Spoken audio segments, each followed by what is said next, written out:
In response to an invitation by Venezuela's National Electoral Council, the European Union decided to deploy an election observation mission to observe the regional and local elections scheduled for November 21st.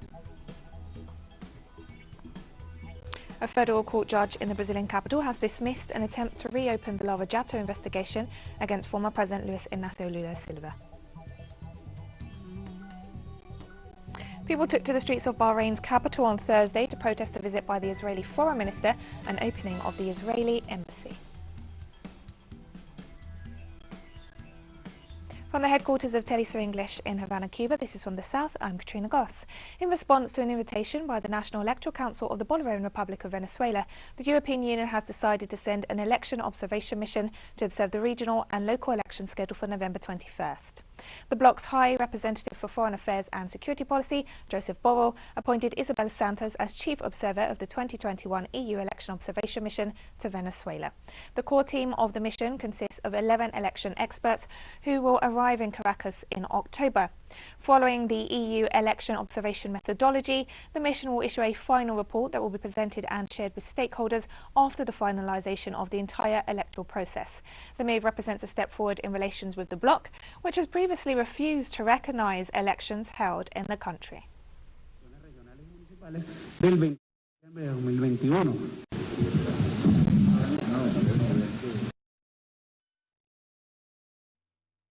I would like to emphasize that we will be following all European standards, where the long experience of the electoral union's electoral observations in the four corners of the planet. For his part, the Charge d'Affaires of the European Union to Venezuela, Rafael Jochao Morena, underlined the importance of accompanying the electoral process in the country. I would like to emphasize that we will be following all European standards, where the long experience of the electoral union's electoral observations in the four corners of the planet is also brought here to Venezuela to specifically benefit this electoral process. We are also happy to see that these are elections where there will be broad participation, and we believe that the basis of democracy is precisely to give citizens the possibility to choose between different political options. The electoral campaign began in Argentina on Thursday as parties prepare for the upcoming legislative election on November 14th. Both the ruling Everybody's Front coalition and the largest opposition force in the country, the right-wing Together for Change coalition, are preparing the logistics for their campaigns and election day. The ruling front is seeking to reverse its defeat in the primary elections, which has seen a change of several ministers and a new strategy. On the other hand, the opposition are hoping to consolidate the victory secured in the capital, Buenos Aires, on obtaining 3.2 million votes in the primaries.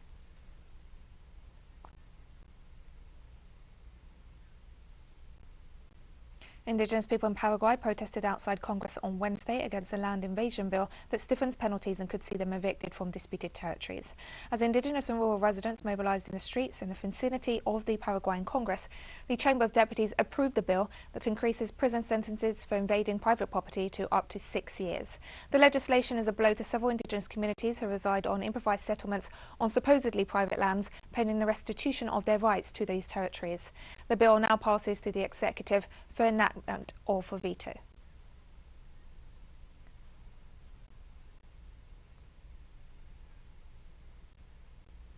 The trial of former Peruvian presidential candidate Keiko Fujimori on corruption charges was adjourned on Wednesday. Judge Victor Zuniga, who began the hearing to evaluate the charges in the morning, suspended the preliminary phase of the trial until October after a little more than an hour.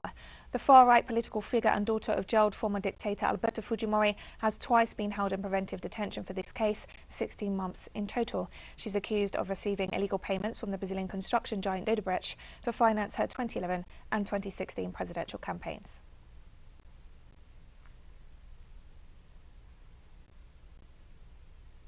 Cuba has begun the consultation process on its draft new family code, which includes a range of advances, including the recognition of same-sex marriage. The popular consultation process kicked off this Wednesday and will continue throughout October, allowing all sectors of Cuban society to offer their views on the new code. Jurists point out the 22nd version of the draft will also be submitted to the analysis of experts and public and private institutions related to the subject. They also describe the new code as innovative with respect to similar provisions in the Latin American region and coherent with the country's new constitution.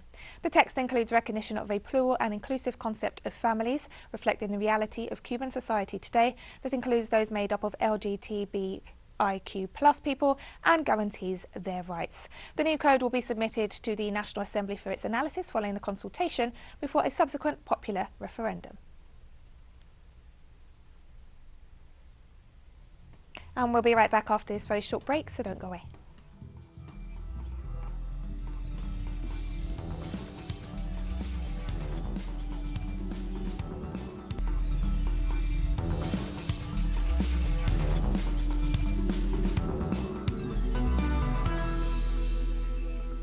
Welcome back to From the South. Yet another attempt to reopen legal proceedings against former Brazilian President Luiz Inácio Lula da Silva has been quashed, marking the 20th straight legal victory for Lula. More details with our correspondent Brian Meir.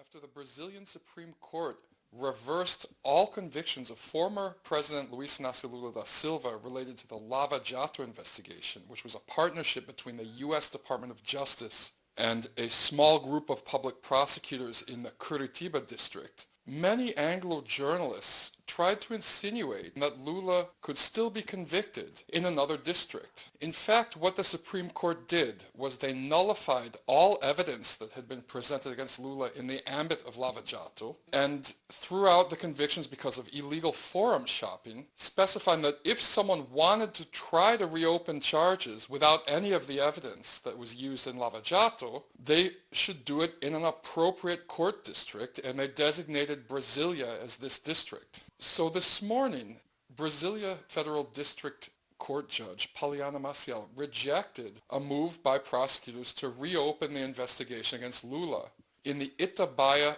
vacation property case. This was the second and more flimsy of the Lava Jato convictions of Lula.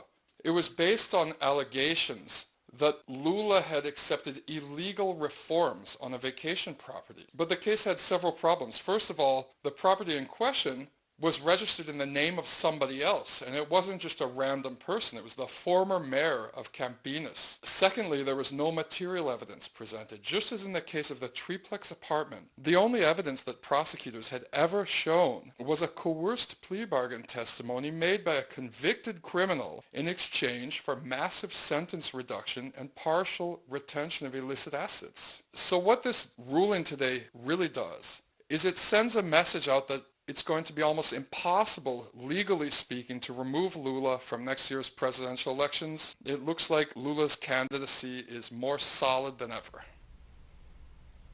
Thank you, Brian. A court in Colombia has upheld a sentence against 7 soldiers who gang-raped a 12-year-old indigenous girl. The Pereira City High Court upheld the sentence for the crime against the girl from the Embera indigenous community after the defence requested the charges be dropped, alleging that due process had been violated.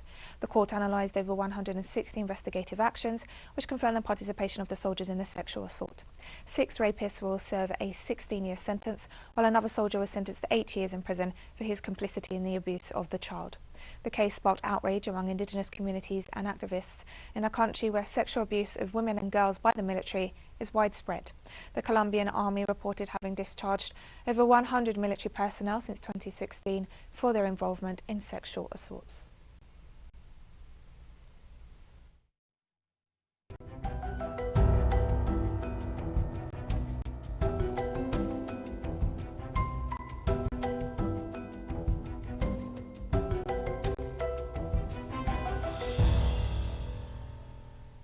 Authorities in Thailand have rushed to protect parts of Bangkok from floodwaters that have already inundated several homes and killed 7 people in the country's northern and central provinces. The Department of Disaster Prevention and Mitigation said 2 people remain missing following the flooding triggered by Tropical Storm Dianmu. The department also announced that nearly 200,000 households in 30 provinces, mostly in the north, northeast and central regions, had been affected, a 56% increase over the numbers recorded a day earlier. Heavy rains are still forecast for many areas. The massive amounts of water have overwhelmed dams and reservoirs, resulting in immediate warnings being issued to Bangkok and the surrounding provinces.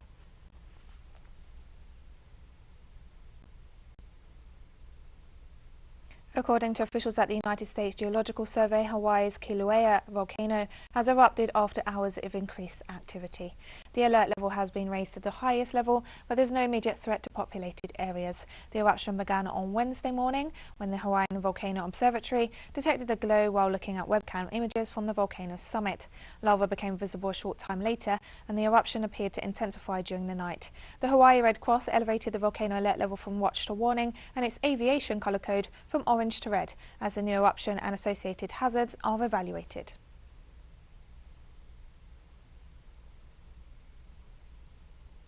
Authorities in Kenya battled a raging fire that has swept vast vegetation fields on Mount Longonot.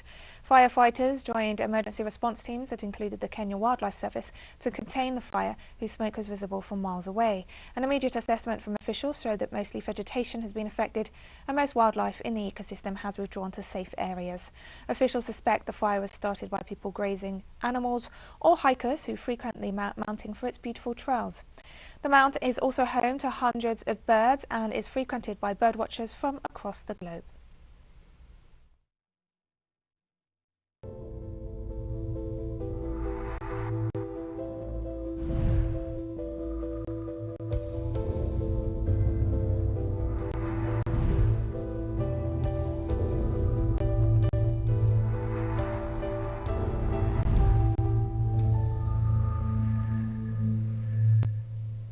The number of confirmed COVID-19 cases in Africa has reached more than 8 million, while the continent continues to suffer a shortage of vaccines and rich nations offer booster shots to their citizens. According to the Africa Centers for Disease Control and Prevention, the death toll from the pandemic across the continent stands at more than 200,000. Around 7 million patients across the continent have recovered from the disease so far. However, official figures are thought to be limited in reflecting the reality due to a lack of both health coverage and systematic data collection. South Africa, Morocco, Tunisia and Ethiopia are among the countries that have reported the most cases in the continent. In terms of the caseload, Southern Africa is the most affected region, followed by the northern and eastern parts of the continent, while Central Africa is the least affected region in the continent. And we have more stories coming up after this final short break, so stay with us.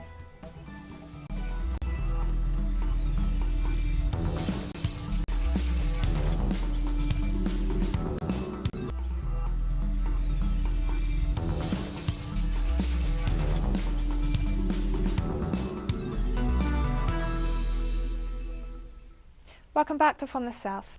People took to the streets of Bahrain's capital on Thursday to protest the opening of the Israeli embassy. The rally in Manama came as the Israeli Foreign Minister Yair Lapid visited the country and opened the embassy 1 year after the United States brokered the normalization of ties between the two nations. The first bilateral ministerial visit to the Gulf country and embassy opening are part of a thaw in regional relations after the United Arab Emirates, Morocco and Sudan also agreed last year to establish ties with Israel under agreements known as the Abraham Accords. The move sparked outrage as they broke with decades of Arab consensus that there would be no relations with the Israeli regime while the Palestinian question remains unresolved. As protesters took to the streets, the hashtag Bahrain rejects Zionists in Arabic circulated on social media.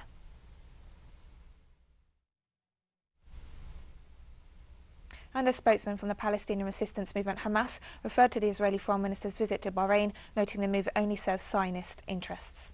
The occupying country's foreign minister's visit to Bahrain to open an embassy is an insistence by the Bahraini regime on the national sin it committed.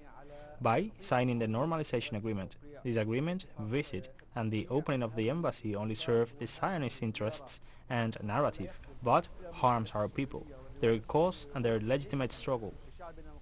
Thousands of people flooded the streets of Sudan's capital on Thursday against the country's military rulers and demanding the formation of new, exclusively civilian transitional authorities. The rallies in Khartoum came more than a week after a coup bid involving military officers, which laid bare divisions between the military and civilian groups sharing power. Military sources said the thwarted coup was led by a group of officers linked to the regime of imprisoned former President Omar al-Bashir, who was ousted in 2019. Demonstrators demanded an exclusively civilian transitional government, while accusing the generals currently in power of derailing Sudan's transition to democracy. Similar rallies were also organised in several of the cities and towns across the country. If this revolution succeeds in achieving civilian transition, it needs to remove all the officers who are in charge of the armed forces and who originally belonged to the Sudanese Islamic movement. Therefore, their leadership of our armed forces is considered as a major obstacle to the stability of the democratic state and the achievement of the transitional period. We say to Burhan, hand over the rule, the homeland awaits us to build it. This is the clear message of the revolutionaries, as it is our right to take it, the rule, by force, and that is why we choose either the civilian rule or chaos. The 30th of September is an assurance for a civilian rule, and the continuity of the December Revolution to achieve a civilian state. Former French President Nicolas Sarkozy has been sentenced to a second jail term after being found guilty of illegal campaign financing. The former president could serve a one-year sentence under house arrest by wearing an electronic ankle bracelet. In March, he was handed a 3-year prison sentence, 2 of which were suspended, and allowed to serve the other year under house arrest. The court found that the former French head of state profited from a double accounting system put in place so that he could exceed the spending limits imposed by French law between 2007 and 2012. Sarkozy is appealing the March sentence for corruption and influence peddling and plans to appeal his latest conviction.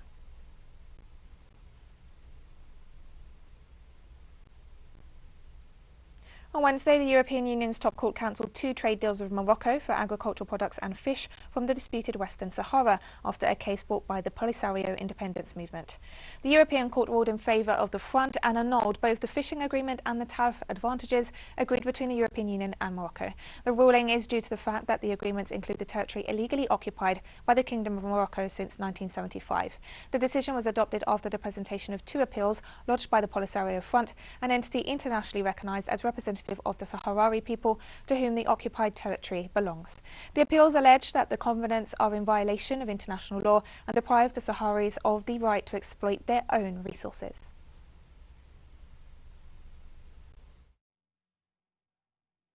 Must be an example to European institutions. They have to stop looking the other way and support the Sahrawi people's self-determination with their statements and actions.